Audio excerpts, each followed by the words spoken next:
예, 저는 민주당의 안양의 마안 출신 이종걸 의원입니다. 지금 4선이고요. 민주당에서 최고위원 지난번 전당대회 때 당선이 돼서 당을 위해서 열심히 하고 있습니다. 지적과 취지에 대해서 한번 부탁드리겠습니다. 예, 오늘 우선 캐나다 퀘벡시에서 세계의원총회가 있었습니다. 그래서 대표로 참석해서 세계 여러 의원들의 동향들을 서로 나눴고요. 뉴욕에서 이제 해외 동포의 많은 분들이 이제 우리나라 대통령 선거를 비롯한 많은 선거에 참여할 수 있는 때가 돼서 선거에 참여하십사 하는 그런 말씀도 드리고 또 소개도 드리고 또 지금 얼마나 미국 경제도 어렵고 대한민국 경제도 어려운데 그 어려움 속에서 함께 헤쳐나가시는 그 힘, 뜻 이런 것들이 우리 한국 국민들에게도 많은 귀감이 될 것 같아서 그런 말씀 좀 듣고 배우기 위해서 왔습니다. 오늘 마침 미국에 불어닥친 이 동부 지역에 불어닥친 허리케인의 그 위력을 봤습니다. 도로가 끊기고 전기가 나가는 세계 중심이라는 그 뉴욕에서조차 그 인간의 힘이 아직까지는 자연의 힘에 겸손해야 된다는 그런 모습들, 생각들을 아마 미국 국민들도 했을 겁니다. 오늘 각 지역에서 대표급으로 되신 우리 교민들께서 오시도록 돼 있었는데 이런 허리케인 때문에 못 오신 여러 가지 마음을 안타깝게 생각하실 것 같아서 정말 감사의 말씀드리고 그러나 오늘 오시지 못한 분들도 뜻을 같이 함께 나누고 제가 와서 말씀드리고자 하는 것은 우리 동포들이 이 미국 사회에서 여러 가지 살기 어렵고 적응하는데 힘든 생활을 하고 계시지만 또 동시에 누구보다도 이역만리에서 살아가시면서 애국의 마음들을 키워오셨기 때문에 우리 대한민국의 이제 제일 가장 중요한 선거인 대통령 선거를 앞두고 어떻게 참여하고 어떻게 관심을 가지시는 게 좋겠는지 이런 말씀을 서로 드리고 또 그런 뜻을 공유하기 위해서 오늘 이 자리에 제가 오게 된 것 같습니다. 오시지 못한 동포 여러분들도 오늘 이 방송을 통해서 좀 많이 청취하셔서 서로의 나라, 같이 함께 크는 나라, 미국과 대한민국이 같이 윈윈하는 서로 잘 돼가는 나라의 모습들을 한번 같이 공유하시면 어떨까 이런 생각합니다. 대한민국의 젊은이들에게 아주 파워풀하고 많은 정보를 주고 있는 인기 팝 캐스트 낙곰수가 있습니다. 그 낙곰수의 위력을 함께 더할 수 있는 아주 미국에서의 우리 대한민국 교민들의 인기를 끌 윗곰수의 출범을 축하드리고 우리 기대하고 함께하면서 윗곰수의 그 정보에서 우리 대한민국도 함께 컸으면 하는 그런 바람입니다. 본인 소개 한 번만 해주십시오. 저는 민주당 출신으로 안양 마안의 의원입니다. 네 번째 당선이 돼서 지금 민주통합당의 최고위원을 하고 있습니다. 이번 전당대회 때 당선이 돼서 민주당과 국회를 위해서 함께 더 열심히 하고 있습니다. 를 받게 되어서 무척 기쁘게 생각합니다.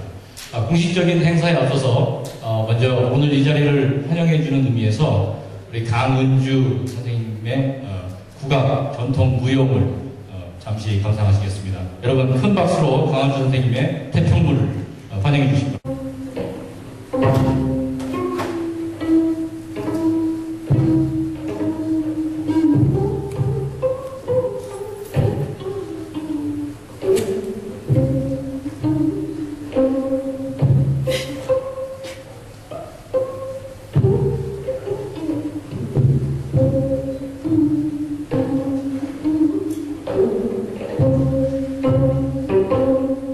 개인적으로 한국에 있을 때 이종걸 의원님 초선 시절 때 국회 국정감사 증인으로 참석해가지고 우리 이종걸 의원님이 아주 호된 어려운 질문에 제가 쩔쩔매던 시절이 있었습니다. 근데 어느새 시간이 이렇게 흘러가지고 최고위원의 자리에까지 오르시고 제가 미국 뉴욕에서 우리 이종걸 의원님을 이렇게 소개하게 되어서 개인적으로도 무척 영광입니다. 네, 하여튼 이종걸 의원님 다시 한번 반갑습니다. 네.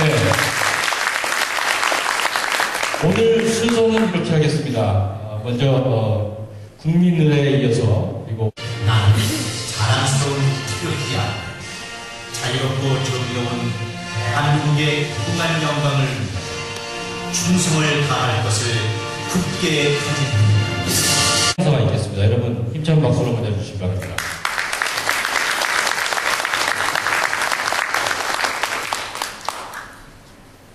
안녕하세요. 날씨도 구준데 이렇게 많이들 참석해 주셔서 대단히 감사합니다. 저는 오늘 당초 한 300명 이상의 행사로 기획을 했다가 갑자기 하늘에서 협조를 안 해주셔가지고 어제 오늘 전화 좀 드리려고 했는데 전화도 잘 안 주더라고요. 또 전기 나가서 어려우시고 이러는데 전화하면은 또 오시기도 번거롭고 그래서 아예 전화 안 했습니다. 한 20-30명만 오셔도 좋겠다 이렇게 생각을 했는데 지금 깜짝 놀라고 있습니다. 실제로 우리 여기서 당 얘기하면 안 된대요. 당 얘기 안 하겠습니다. 참 많이들 관심을 가져주셔서 감사드리고 아까 강은주 선생님이 했던 태평로는 나라의 중전께서 태평성대를 기원하는 그런 의미의 춤이라고 합니다. 그래서 대한민국에 지금 여러 가지 정치, 경제, 사회적으로 여러 가지 문제점들이 많은데 새로운 정치 지형이 형성되고 하루빨리 태평성대한 나라가 되는데 오늘 이 자리에서부터 그 기운이 시작되기를 기원하는 의미에서 태평로를 주신 겁니다. 우리 강은주 선생님 어디 계신지 몰라도 큰 박수 한번 부탁드리겠습니다.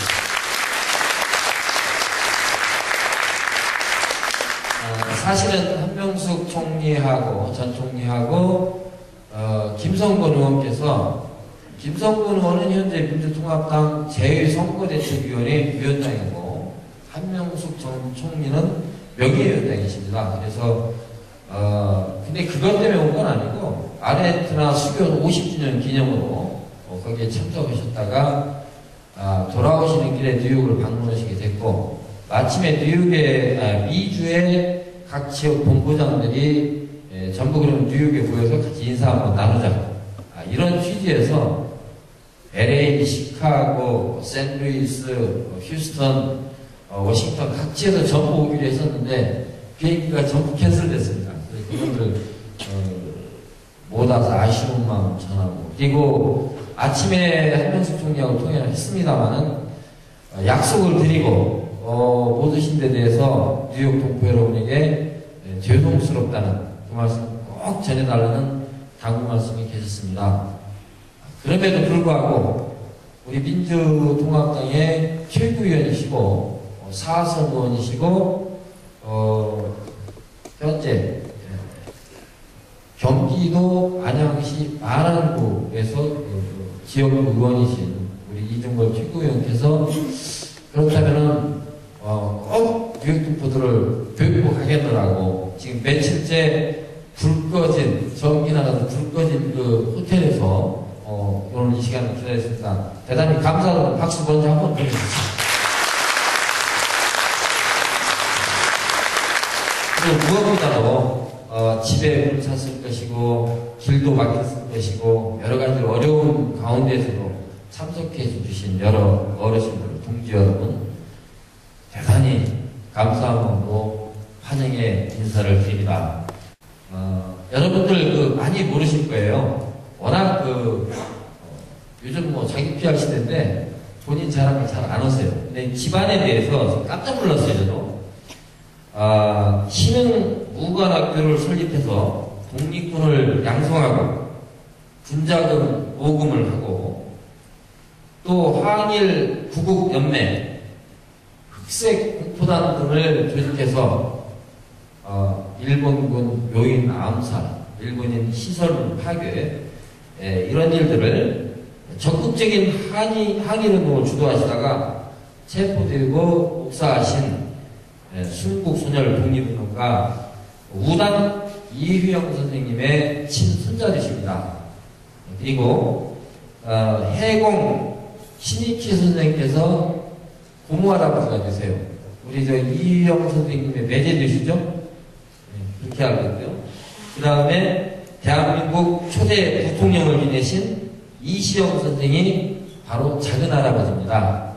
대단한 가문이시고, 그리고 멀리 올라가면 고려시대로부터 조선시대까지 정승이 상당히 많았던 가문인데, 여러분 잘 아시는 이항국 선생이 또 선조십니다.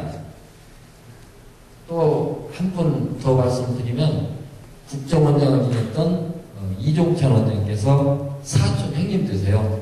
대단한 가문이시고, 우리 의원님께서도 경기동 고등학교와 서울대학교 서울법대를 졸업하시고 민주사회를 위한 변호사부인, 거기에서 인권변호사 출신으로서 법무법인 나라종합법률사무소 현재 대표 변호사로 계십니다. 16대, 17대, 18대, 19대 4선 내리 당선되신 정말 지역에서 대단히 명망 있는 그런 의원님이시고요. 국회 현재는 정무위원회에서 정무위원회 위원으로 계시고, 민주통합당 한일 군사협정제재 대책위원회 위원장이시고, 민주통합당 정치검찰 공작수사대책 특별위원회 위원장이시고, 전에 이제 국회 과학기술위원회 위원장을 역임하셨습니다. 그런데 한 가지 빼놓을 수 없는 게, 여러분들 이경로 하면은 업적이 여러 가지 있습니다. 잘 모르시겠지만 저는 참 많은 제 기억이 있는데, 몇 가지 말씀하시는데 그 중에 한 가지가 한국 정부에서 예산 나오는 거에 대해서 상당히 많은 분들이 말씀하세요.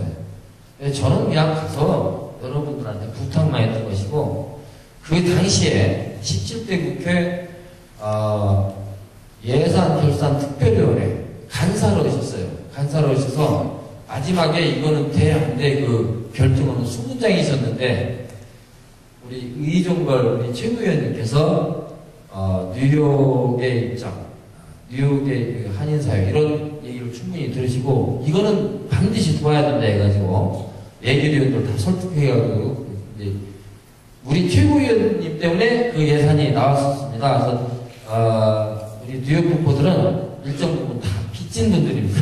네. 감사의 박수 부탁드립니다. 이것으로 간략 하나만, 제가 조사한 거 다 얘기하려면 이 시간 그걸로 끝날 거여서 여기 마치겠습니다. 이걸로 이 귀빈을 소개하실 때 참 말씀들이 인상 깊습니다.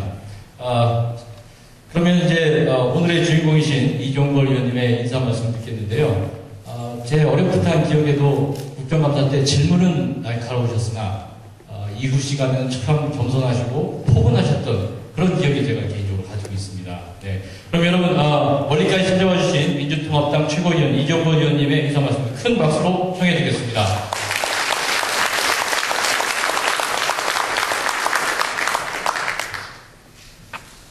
이게 난생 처음 이렇게 과분한 소개를 받아봤습니다. 저를 이종걸 회장께서 너무 사랑하셔가지고 제가 어떻게 운 좋게 그 당시에 2007년이었나요? 2007년에 그 당시에는 저희가 여당이었습니다. 열린우리당이었는데 그때 여당이고 이제 다수당이었습니다. 그때 예산특별위원회가 별도로 구성됩니다. 그때 간사를 했습니다. 그때 위원장은 아마 이강래 의원님 잘 아실지 모르겠습니다. 이강래 의원이 이제 예산결산특별위원회 위원장이고, 이거 이제 제가 간사였는데, 그때 다수당 때 4년간 처음 저희들이 다수당 간사 위원장을 해봤고, 그 이후에 또 그 이전에 계속 한나라당, 또 신한국당, 민정당, 민자당에게 모든 것을 다 이제 넘겨주었던 그때를 제외하고 4년간을 이제 다수당에 간사를 했기 때문에 여러 가지 예산도 저희들 생각을 기획을 잡고 하고 있었을 때였습니다. 그때 이경로 회장님께서 뉴욕 한일 회장으로 오셔서 벌써 그 이전에 이제 문광부 예산인데 문광부에서부터 200명을 다 올려놔가지고 사실 이제 마지막 꼭지를 따는 때였는데 실제 보면은 이제 해외에 여러 이제 단체도 많고 그렇기 때문에 이제 좀 예산 회의를 할 때 이걸 한번 해주기 시작하면 아마 다른 지역 뭐 예를 들면 독일의 함부르크 연합회도 있고 또 뭐 영국에도 있고 이제 그런 곳에서 모두 다 해달라고 어떻게 하느냐 뭐 이런 그 반대 의견도 사실 있었습니다. 그런데 제가 그 이경로 회장님의 그 우렁찬 그리고 사람을 제압하는 그 힘에 억눌려서 우리 만약에 안 해주면 이거 맞아 죽는다 이렇게 그 상대방의 박계동 의원이 이제 한나라당의 간사였는데 설득을 해서 실제 저희들이 결정을 해놓고 잘 만들어서 해올리게 됐던 그 기억이 있습니다. 오늘 이렇게 뉴욕 중심으로 해서 각 지역에서 이제 오신 보스턴에서도 오셨고 커네티컷에서도 오셨고 원래는 또 저 다른 멀리 먼 곳에서도 오실 수 있었는데 그 허리케인이라는 위력 때문에 못 오셨지만 이 뉴욕도 이 넓은 곳에서 보니까 다리도 다 끊기고 도로도 끊기고 오다 보니까 그 넓은 도로가 그냥 나무 하나가 그냥 설 누워있으니까 다 건너가고 바이패스 할 수밖에 없는 그런 어려운 상황 속에서도 이렇게 많은 분들, 우리 많은 국민들께서 오셔서 저희 이렇게 눌변을 들으시려고 하니까 정말 제가 마음이 너무 긴장했고 떨리는 마음은 어쩔 수 없습니다. 정말 감사드리고 이렇게 오신 여러분들 한 분 한 분이 정말 피를 뚫고 비를 뚫고 폭풍으로 뚫고 오신 열이 있는 우리 민주당의 앞으로의 길을 열어주실 정말 저희들이 꼭 따라야 됩니다. 이렇게 해서 너무 감사드리고 정말 여러 번 감사드리는 마음입니다. 또 이 말은 제가 꼭 하는 것이 아니고 오늘 아침 어제 우리 한명숙 전 총리께서 저한테 몇 번 전화를 하셨어요. 우리 이경로 회장님께도 전화를 했지만 그래서 그 어머니 같이 자상하게 당부하시면서 우리가 선거법 문제가 엄격하다고 하니까 이런 얘기 하지 마세요. 그리고 이제 저한테 다 일러주시면서 꼭 우리 교민들 오시는데 한 분 한 분 정말 귀중한 분들이니까 한 분 한 분 좀 악수하시면서 꼭 좀 본 말씀 전해달라는 말씀이셨어요. 그래서 정말 안타깝게 브라질에서 여기 눈물을 머금고 아예 여기 이 뉴욕 공항은 폐쇄가 돼버려가지고 올 수가 없었기 때문에 할 수 없이 이제 LA 통해서 아마 지금쯤은 아마 한국으로 가고 계실 것 같아요.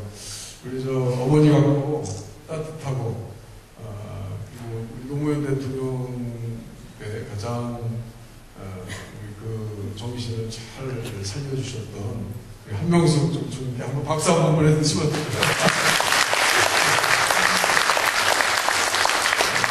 전하겠습니다. 그리고 함께 오늘 이제 주도하시면서 재외동포의 민주당 뜻을 세계적으로 다니고 계신 김성근 의원님이 계세요.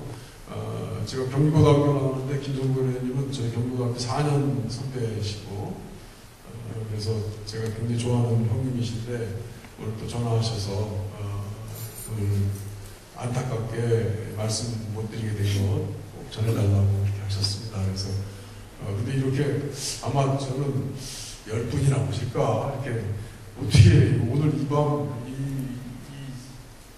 이 상황에 어떻게 오실 수 있겠나 하는데 우리 이경로 회장님은 그래도 한다고 그럽니다. 해야 된다고.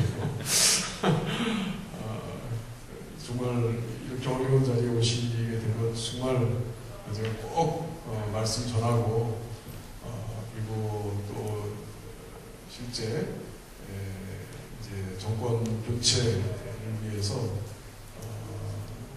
온몸을 던져 뛰고 있는 후보께도 우리 문재인 후보께도 이 말씀을 꼭 전달해 드리겠습니다.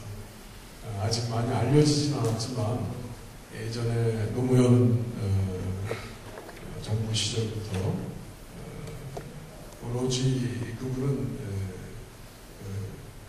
노무현 대통령만을 위해서 살아온 분처럼 보였던 분입니다. 제가 비서실장 할 때도 자주 뵙고 어찌 보면 제가 민주사회인과 변호사 모임의 선배님이신데 문재인 후보도 그렇고 또 돌아가신 노무현 대통령도 다 민주사회인과 변호사 모임의 이제 좀 선배이신데요. 근데 비서실장이라는 자리가 자기를 항상 낮추고 그 대통령을 온몸을 섬기는 그런 자리이기 때문에 그걸 100% 하는 이제 분이었죠. 보통 비서실장이라는 자리도 대통령 비서실장이면 우리나라 같은 이제 대통령제에서 미국과는 좀 다릅니다. 미국은 입법권이 국회에 있고 또 예산도 사실은 국회에 있지 않습니까? 그런데 우리나라 대통령 제도는 사실 대통령이 다 합니다. 대통령 밑에서 사실상 입법권도 절반 이상이 있고요. 예산 심의, 편성도 대통령 밑에 행정부에서 하고 그렇기 때문에 지구상에 존재하는 대통령제 중에서 뭐 아주 이상한 나라들 빼놓으면 가장 강력한 대통령제가 이제 사실 우리나라 대통령입니다.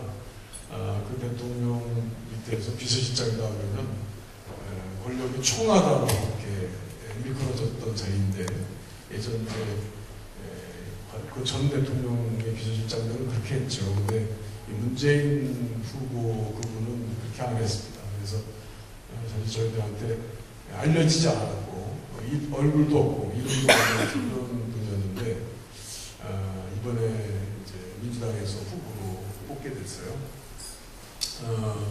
제가 이제 그 직전에 있었던 전당대회에서 제가 이제 다행히 저한테 다행히 최고위원이 돼서 저도 이제 한 16개 시도를 저희들 전당대회는 각 도를 다닙니다. 시와 도가 16개가 있어요. 서울, 부산 포함해서 대구, 인천까지 포함해서 도가 16개를 이제 다니면서 거기서 이제 선거운동하고 거기서 이제 한번 당원들, 대의원들 모이는 자리에서 이제 연설하고 이제 투표하고 이런 식으로 해서 한 20일 동안 다니면서 전당대회를 하는데요. 그때 이제 그런 모습으로 또 대통령 후보에 뽑았습니다. 그때 손학규, 김두관 후보가 있었어요. 경력들이 다 빵빵하죠. 손학규 후보는 아시다시피 경기지사도 했고 당대표 하셨고 또 지난번에 후보에서 정동영 후보한테 밀리긴 했지만 대통령 후보로 나왔고 또 김두관 그는 경상남도 지역은 사실은 거의 한나라당이 몰표를 이제 받는 지역입니다. 그 지역에서 지사가 됐기 때문에 아주 돌풍을 일으켰던 분이고 또 오래 정치했고 민주당에서 전당대회 최고위원도 여러 번 했고 그런 분이 이제 같이 경제 후보로 나왔는데 사실 문재인 후보는 알려지지도 않고 정치 경험도 없고 이번에 국회의원도 처음 했고 또 연설 왜 이렇게 잘 못하는지 모르겠어요. 연설하는데 저 정도면 나도 하겠다 라고 하는 정도로 했지만 그분이 가지고 있는 정말 진실성 그리고 또 정치를 본인이 스스로 하진 않았지만 얼굴 없는 자리에서 사실상 그 노무현 대통령을 만들었던 아주 중요한 역할을 했던 그런 이제 뜻들이 저희 당원들에게 이렇게 점점 알려지게 되면서 폭발적인 지지를 받으면서 사실 손학규, 김두관 그분들 대단한 분들인데 그분들을 다 제치고 과반수 투표를 해버렸습니다. 예, 그래서 저희로서는 이제 아주 훌륭한 후보를 뽑았다 이렇게 생각을 하고 있는데 이제 요새 최근에 대한민국에는 또 너무 어려운 정치라는 것이 국민들에게 무언가를 줘야 되고 그다음에 자기에게도 그래도 내가 이 정치가 있음으로써 나한테 무슨 도움이 돼야 되는데 라고 생각하는 그런 국민들이 특히나 젊은 국민들한테는 많이 떨어지게 됐어요. 요새 최근에 미국도 아주 경제가 어렵지만 대한민국의 이제 경제는 너무 이렇게 양극화라는 체제가 너무 심해져가지고 사실은 고용은 되게 미국도 그렇고 다른 나라도 큰 기업의 경우보다는 이제 작은 기업들이 고용을 많이 하는데 작은 기업들이 저희들이 어렵습니다. 중소기업들이 무지 어렵습니다. 그러니까 고용을 줄이고 또 언제 망할지 모르게 되고 대기업은 점점 더 커져가고 이제 그러다 보니까 젊은 사람들이 대한민국 정부 전체에 대한 정치에 대한 불신을 많이 하게 됐어요. 이제 그것이 이제 안철수 현상이라는 정치 현상으로 새로 나오면서 이제 안철수 후보가 돌풍을 일으키면서 지금 현재 이제 어떻게 보면 야권 저희 같은 야권의 후보로서 이제 문재인 후보와 같이 경쟁하고 있습니다. 그래서 사실은 이제 그 박근혜 후보가 오랜 정치 생활을 했고 또 과거에 이제 그 오랜 정치의 우리나라 경제를 일으켰다고 하는 이제 박정희 전 대통령의 후광을 받고 또 이제 보수의 그 한나라당 새누리당을 이제 대표하면서 어찌 보면은 새누리당의 위기, 한나라당이 여러 가지 어려운 점이 있었던 것을 상당히 정치적인 그 감각으로 구원해 봤다라고 하는 국민적 평가를 받고 있어요. 그래서 제가 볼 때는 나라를 구해본 적은 없는 사람이지만 그래도 한나라당은 좀 구해본 적이 있는 그 분이고 특히나 또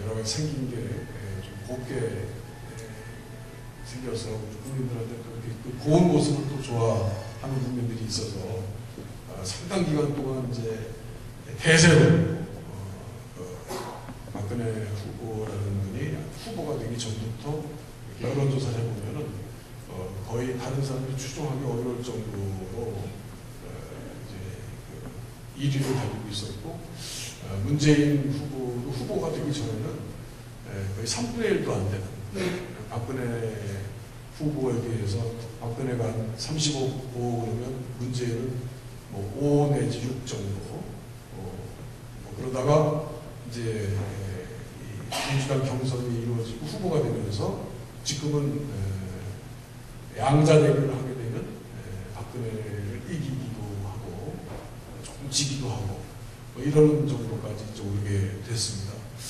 근데 그 사이에 이제 그 안철수라는 후보가 나오면서 실제 박근혜의 그 대세를 상당히 타격을 입히게 됐고 그래서 지금 현재로는 여기 신문 이제 뭐 다 TV도 보시고 하시지만 대략 보면 이제 단일화를 하게 되면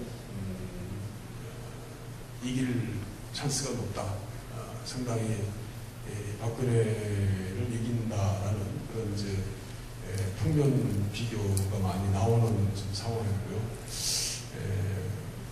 후보를 하더라도 이길 수 있다라는 자신감을 이제 많이 이제 쓰고 있는 그런 때입니다. 다만 이제 그 젊은이들의 그 정치 참여라든지 이런 것들이 의사와 다르게 많이 떨어집니다. 요새 저도 이제 선거를 저희 지역에서 한 4번 정도 해봤는데요. 뭐 좀 어렵게 이기기도 하고 이번에는 좀 많이 이기기도 하고 뭐 이러면서 이제 겪어본 걸 보면 미국은 어떤지 모르겠습니다만 우리나라에서는 이제 50대 후반서부터는 투표를 거의 많이 합니다. 어르신들 60, 70대 되신 분들은 거의 다 70% 이상 투표를 하는데 이제 젊은 분들의 경우에는 50% 미만, 한 30%, 40% 정도, 20대의 경우는 한 30%, 40대 정도는 한 40% 정도, 50%가 안 되는 그런 투표율을 보이고 있기 때문에 지금 현재로서 그런 이제 가중치, 판세까지 다 따져보면 현재로서는 어떻게 될지 모른다.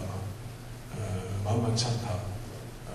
우리 입장에서 볼 때 안철수 후보로 되건 우리 문재인 후보로 단일화가 되건 이길 가능성은 있지만 그러나 장담할 수 없다. 이렇게 보는 것이 이제 대체적인 판세 분석의 결과입니다. 이제 그런데 실제 박근혜 후보가 대세론으로 가다가 사실 그 대세론에 이제 많은 타격을 줬던 이제 사건들이 몇 번 있었는데요. 그게 다름 아니고 이제 과거사라고 그런 이제 시각이 많습니다. 지금 보면은 이제 박근혜 후보라는 분이 나오면서 우리가 잊었던 과거, 어떻게 보면은 기억하고 싶지도 않은 과거, 좋게 얘기하면은 떠나오시는 대한민국을 뒤에 두고 오실 때 정말 답답한 대한민국이었던 시절, 아마 어르신들은 아마 그걸 다 기억하고 계시지 않습니까?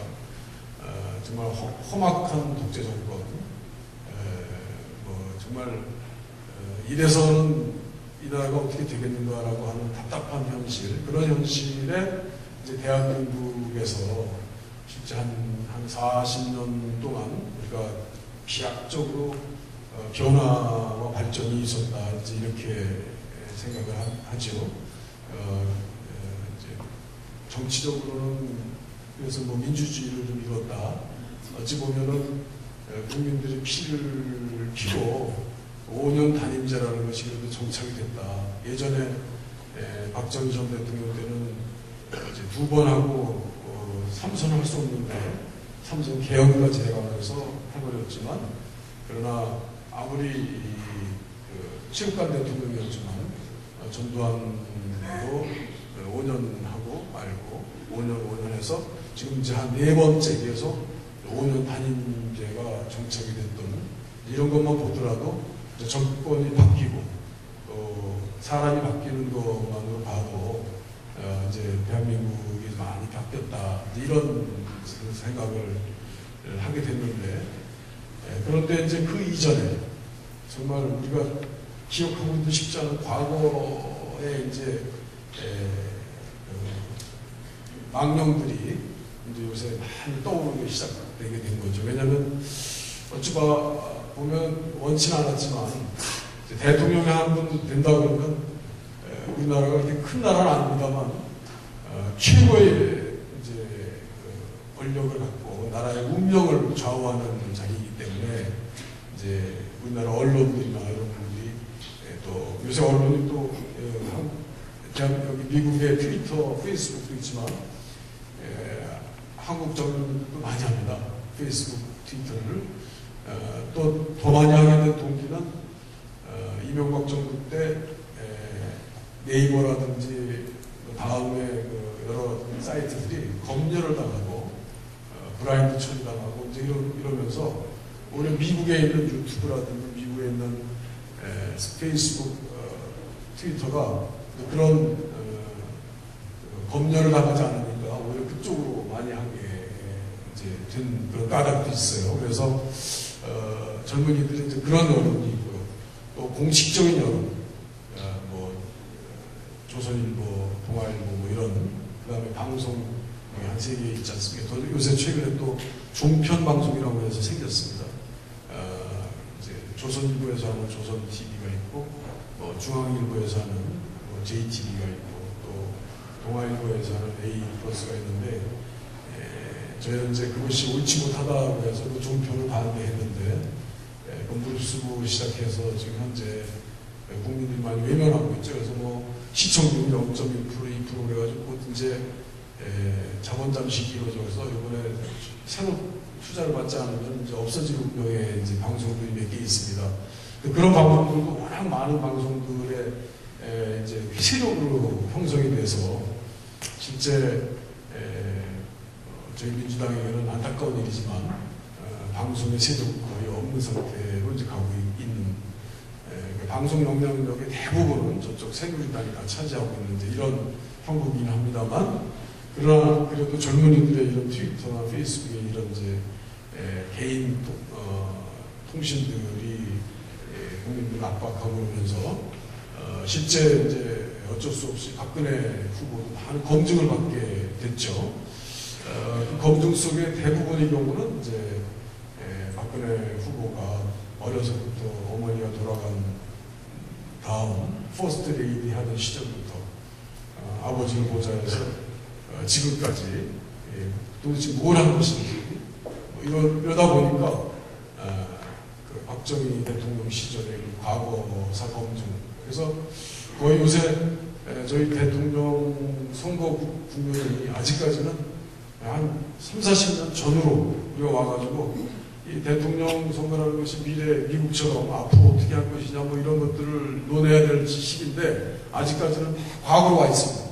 어쩔 수 없이 그런 후보가 굉장히 높은 지지를 가지고 있기 때문에 어쩔 수 없이 과거사의 얘기를 할 수밖에 없는 그런 상황에 놓여 있어서 이제 그런 과거 논쟁을 많이 하게 되고 또 문재인 후보도 이제 노무현 대통령 시절에 비서실장을 하셨기 때문에 지금 현재 현 의원이긴 합니다만 또 그 시절에 검증 이런 것들이 좀 세차게 이루어지고 있죠.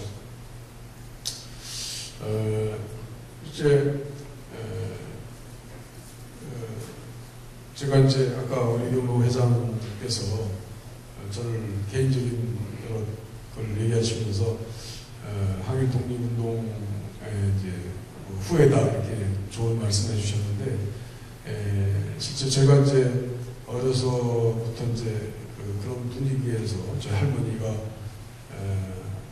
항일 민족운동가의 아내의 수기라는 책을 이제 쓰신 글도 제가 이렇게 무릎하게 앉아서 잠자고 그러면 재우면서 이렇게 쓰신 이제 글이 그게 서강도 시적이라는 글로 해서 할머니 이제 책이 할아버지를 이제 따라다니면서 봤던 이제 수기나 이런 것들을 이제 하신 내용들인데 거기 보면은 이제 우리의 그 참혹한 그 항일 독립 투쟁기의 내용들이 많이 나옵니다.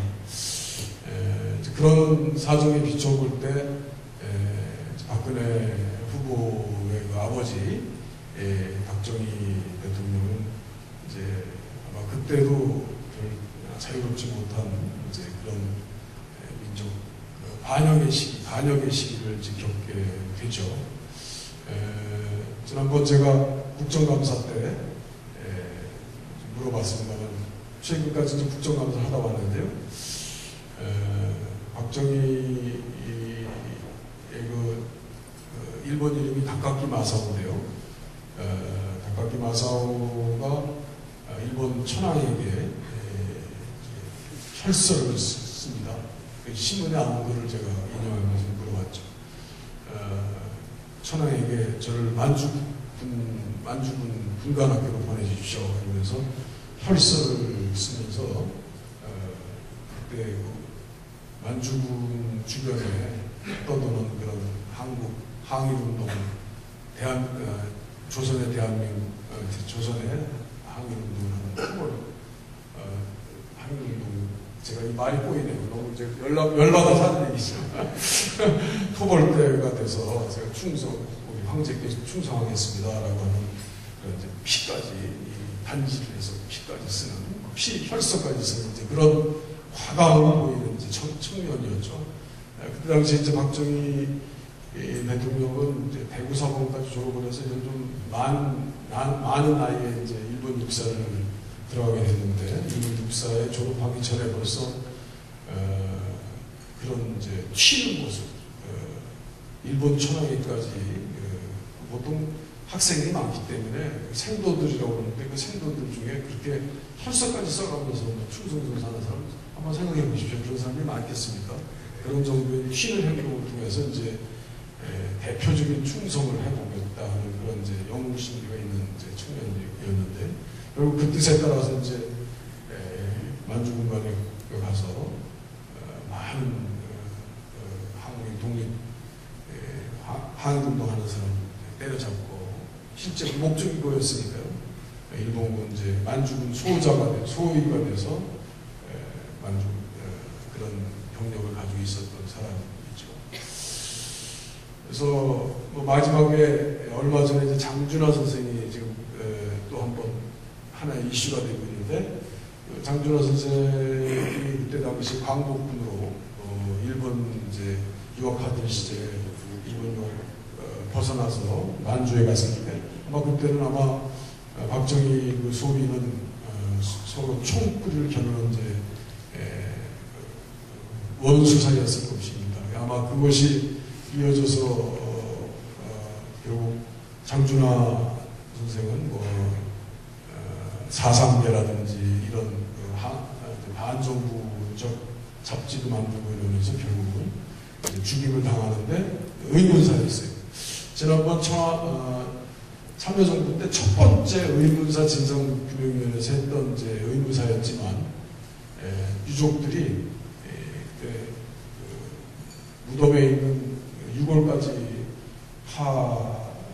하시기를 원치 않았기 때문에, 실제 그때 있는 사람들은 증언만에 의존했기 때문에 의문사가 제대로 밝혀지지 않았는데, 이번에 우연히 이장하다가 장준하 선생의 그 뇌유골을 보니까 뇌 쪽에 돌아가실 때는 이게 안 보이지 않습니까? 그런데 이제 다 이 살갗은 다 이제 세월에 따라서 없어지고 유골이 남은 상태의 모습은 이제 누가 때린 부서진 모습이었다는 게, 요번에 IP총에 같이 온 전용 신경외과 출신의 그 정의화의원이라고 있어요. 지금 새누리당 의원입니다. 신경외과 의사인데 제가 옆에서 같이 들었는데, 뭐 그분이 트위터를 써가지고 많이 올리기도 했습니다만, 그것은 아직 타살 흔적이 분명하다라고 하는, 뭐 새누리당 의원까지 얘기할 정도라면 그때 당시에 누가 죽였겠는가, 그것은 뭐 상상해 보면 알겠죠. 뭐 그런 시기를 겪고, 또 제가 전당대회 때 저는 이번에 내가 최고위원이 되면 박근혜라는 사람을 분명히 먼저 내가 바짝 떠서 박근혜를 눕히는데 내가 앞장서겠다라고 약속을 했기 때문에 이런 얘기를 좀 합니다. 그리고 또 한간에는 제가 좀 뜨면 박근혜와 가장 모습이 대각적인 모습이 보여서 우리 민주당에 큰 도움이 된다고 그러는데, 어찌됐는지 이종거리가 좀 뜨지 못해가지고 그렇게 잘 안 된 게 아쉽습니다만, 그때 또 박정희 소위는 대한민국에 와가지고 다시 육사를 들어갑니다. 그래서 육사를 3번 나온 사람이에요. 일본 육사, 만주 육사, 대한민국 육사, 이 3번 나온 사람이에요. 거기서 이제 나이 많은 늦깎이로 졸업을 해서 이제 소위를 거쳐서 저 대구 뭐 대구쯤인가 어디 있을 때 이 양반은 남로당이라고 아십니까? 남로당이 북한의 김일성의 공산당이 아니고 남조선의 그때 당시 남조선 노동당입니다. 남조선 공산당, 남조선 공산당의 군산의 상당한 지위를 가진 책임자로 박정희 중위인가요? 대위쯤 됐을 때 그 여순 반란이라든지 기타 뭐 이런 관계에도 남로당 총책으로 활동을 이제 하게 되죠. 그때 당시에는 윤보선 대통령 중심으로 해가지고 대한민국은 자유민주주의를 한번 건설해보자라고 하는 그런 이제 뜻이 굉장히 많은 그런 정치 체제였습니다. 그래서 우리 김대중 대통령께서 단식을 하면서까지 얻어낸 지방자치대 그때 처음으로 저영자 지역의 국회의원 말고 시의원, 도의원도 뽑습니다. 시장도 이제 선출을 뽑는데 그때 김대중 대통령께서 단식하면서 그때 한 20며칠 단식까지 하면서 그걸 받아낸 지방자치제가 이미 윤보선 때는 있었습니다.